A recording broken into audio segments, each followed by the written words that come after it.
Good morning again and welcome from the Vicarage, Middleton in Teesdale. Today I'm thinking about everything changing, the world as we knew it, but God changes not. And those words are based on St. Paul's letter to the Hebrews. Jesus Christ is the same yesterday, today and forever. And I was reminded of that recently when a friend said to me that we should remember that the world is changing and that we need to change with it. And that's probably true, isn't it, in some way? But we need to fix ourselves on something bigger than the current whims of the world. Now, the words of the hymn Immortal, Invisible remind us, to all life thou givest, both great and small.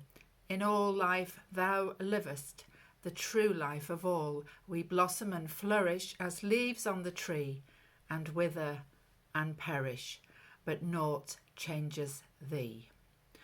Nothing changes God, but God changes me.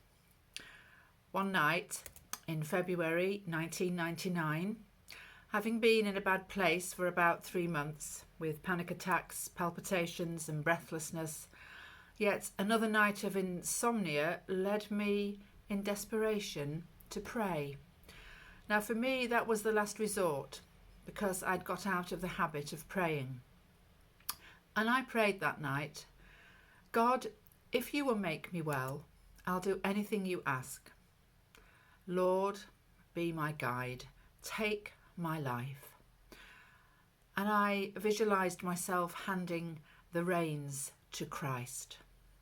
Wherever you lead, I will go. That was my desperate plea. And God kept his promise that night, and I received a divine healing that very night. But now I had to keep my promise. And even though that journey of healing began that night, the letting go of the reins, so that I was wholly available to God, took 2 years. 2 years of self-discovery, during which time God led me to an understanding of a very different life.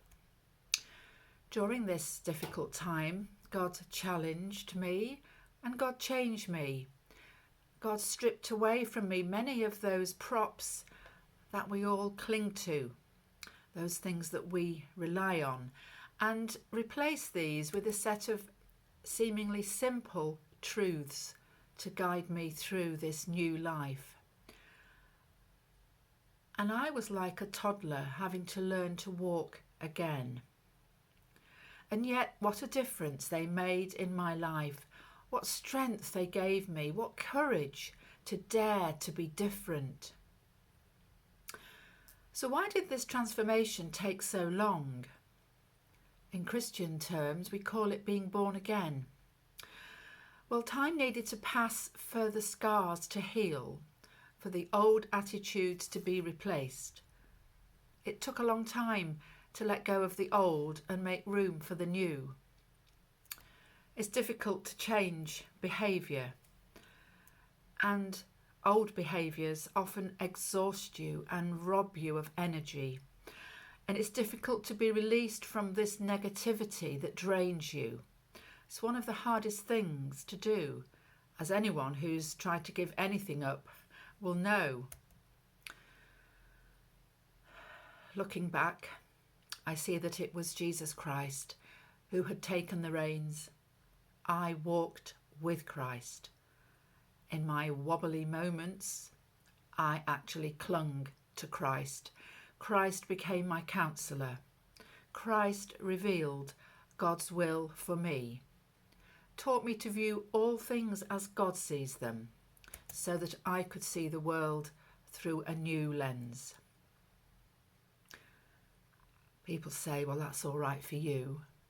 You're a vicar. But of course I wasn't.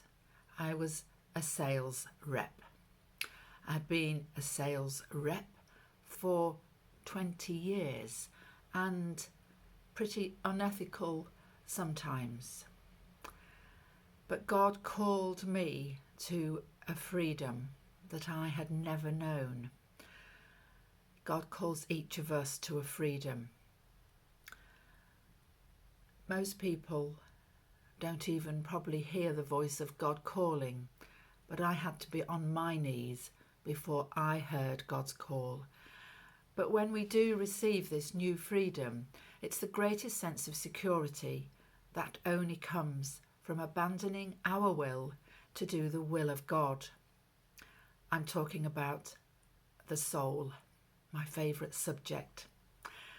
For what can ultimately trouble the soul that accepts every moment of every day as a gift from God?